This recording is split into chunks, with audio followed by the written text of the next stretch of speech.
Ako naman, ang ginawa ko, pinili kong kulay, ito yung pinagawa ko, kulay red. Pero depende pa rin sa inyo kung anong gusto nyong kulay.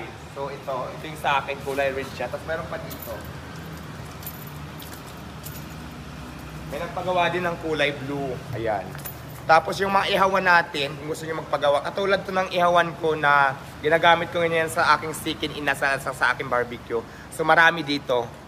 So ayan, ito yung mga ihawan nila. Dito, depende pa rin sa size ng gusto nyo, kung anong gusto nyong size. Di ba madam kasi customize, gumagawa din ka ng customize sa'yo. Pwedeng malaki, pwedeng maliit, pwedeng pinakamalaki, pwedeng pinakamaliit. Kasi iba-iba yung size nila, depende yan sa size na gusto nyo. So pakita natin. Yung akin kasi malaki yan eh. Ayan, ito maganda. Malaki. Mas malaki natin yung sa'yo yan eh. Oo, pero yung sa'yo yung pinakamalaki. yung sa akin kasi, mas pinili kong pinakamalaki kasi hindi lang barbecue yung iniihaw ko, nagsikin inasal ako. Tapos ayan. Tapos yung magdadagdag pa nga ako, bibili pa ako ng dalawa pa kasi parami na ng parami yung basher ko, baka ihawin ko na rin. Charing lang. So ayan siya.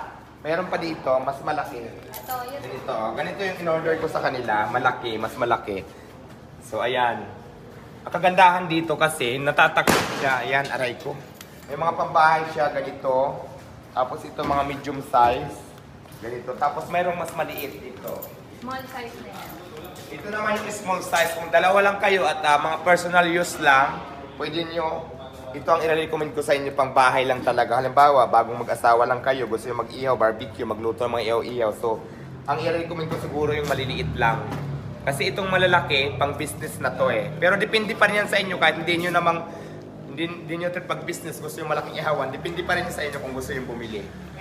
Yung kung inihawan nyo yung mga inasal ko, diwata inasal. Yung chicken inasal. Tapos iniihaw ko din yung barbecue. Kaya gamit na gamit siya. Siya rin yung model ng ano, yun o.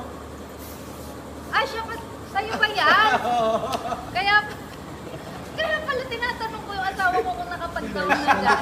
Ito, gamit na din sa Parisa. Ito, hindi niya sinasabi kung may bayad na ako ano.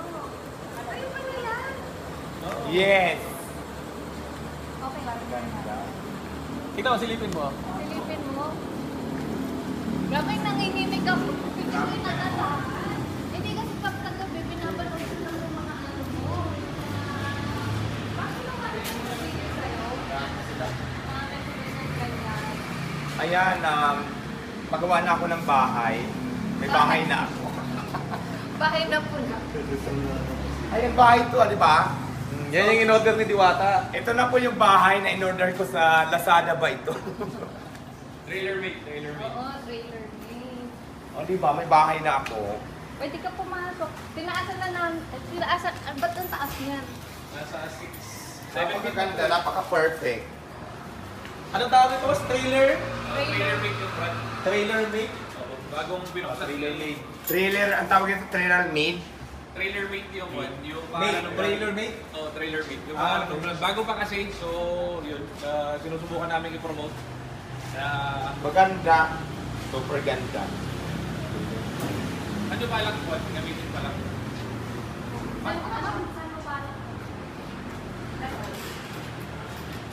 Actually, marami kung ako ang tatanungin mo, maraming option to kung saan ko gagamitin. Di ba, no? Pwedeng Minimart. pwedeng mini-mart, pwedeng lagayan ng mga tuna, di ba? Mas parang Oo, mas for, presentable. for example, yung mga sikin ko, yung mga naka-files na mas maganda siya, di ba? Kaya lang, sobrang pag dito ganon, okay na. Diyan na rin yung cashier mo. Yan o, gilid. Dito, no? Pwede dito rin. Doon sa side o. Para, Babayan. para at least, di ba nakaupo dito, tapos yung orders, dito yung pila, magbabayad dito, dito No, yung dito bigay. na ba? Dito na ba? Di ba? Parang ganun eh, magagamit siyang ganun eh, di ba? Sistema agad si Diwata. Oo, kasi di ba, na-imagine ko na paglalagay ko to doon, di ba pila ng tao dadaan dito, dito magbayad na. Pagdating dito, ibibigay na yung order. Di ba? Mas parang mas systematic siya pag ganun nangyari. Oo. Tapos, hindi mo mapasa yung dito yung production. Yan. Dito gagawin yung mga takal-takal para mas sumusyel siyang tingnan. Tapos, yun. May mga tao dito. Kaya lang hindi ba ito mag-iba pag sila pakangutan ng Mag-iba yan, tao? boss? Pwede. Iba yan. Tapos ngayon, palalagyan ko na lang siya ng makina. Handa rin lang. Palalagyan ko siya ng makina para andal-andal siya, di ba? Oh, sa Divisoria naman tayo ngayon. Tapos na tayo sa Pasay, doon sa Divisoria. Saktong dun sa pick up mo. Lalagyan na lang ng oo. towing. So, hihilain siya dito. Bali dito yung kwan niya. Doon sa okay. pwede hilain. Tama. Mag-evacuate. Joke lang. Hindi tama, removable. Oo. Mas maganda naman talaga, removable siya, parang O malay mo may mga bazaar, gano'n, tapos gusto mo sumunta doon. Diba? Para sa diwata sa mga bazaar. yes. Oo. Oo nga, tama, Makakalipat sa mga bazaar, palis pwede. Upapal talaga. Tapos maglalagay ka na lang ng mga upuan doon pag sa bazaar. Mas maganda pa nga magpa-customize, tulagyan pa ng kaldero dito, no? Kahit isa lang, sabaw. Para pwede na rin dito magbigay, no? Pwede malibas kayo yan, no? Kasi ang kanin, alam mo yung kanin, pwede naman isahin, tapos kaldero dito. Para Lalagay na lang. Pwede, no? Pero siguro, by next time, magpapagawa ko ng ganyan. Yung pasadya talaga. Oo. Pwede ganun Yun eh. naman eh. Pakita mo yung Sige, isang model. pakita natin dito yung isang model. Bintana lang kami. Hindi, nung una, ang plano talaga sa may, yung di ba may minimart ako doon, yung diwata yung sigarilyo, kape, soft drinks, so tubig. Pero, mas magagamit ko talaga siya siguro, mas maganda doon. Di ba nakita mo yung setup ng kainan ko yung doon, nasa open lang. So pag ganito kasi, mas maganda talaga.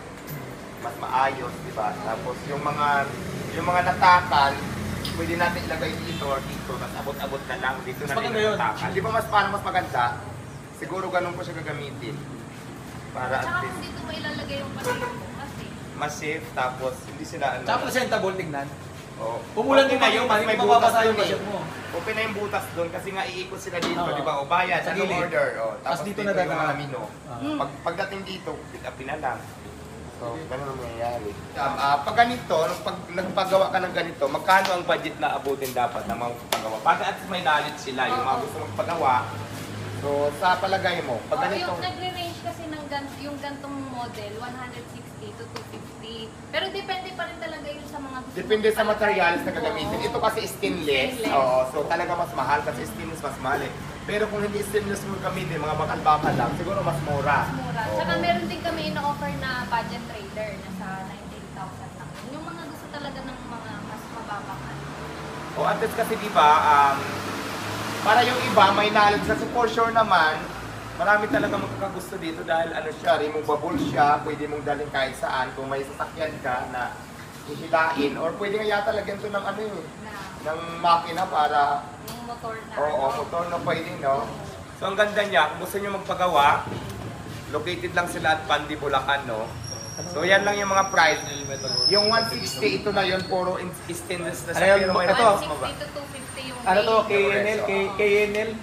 KNL Metal Fabrication, yung waist pin niya, tsaka mag KNL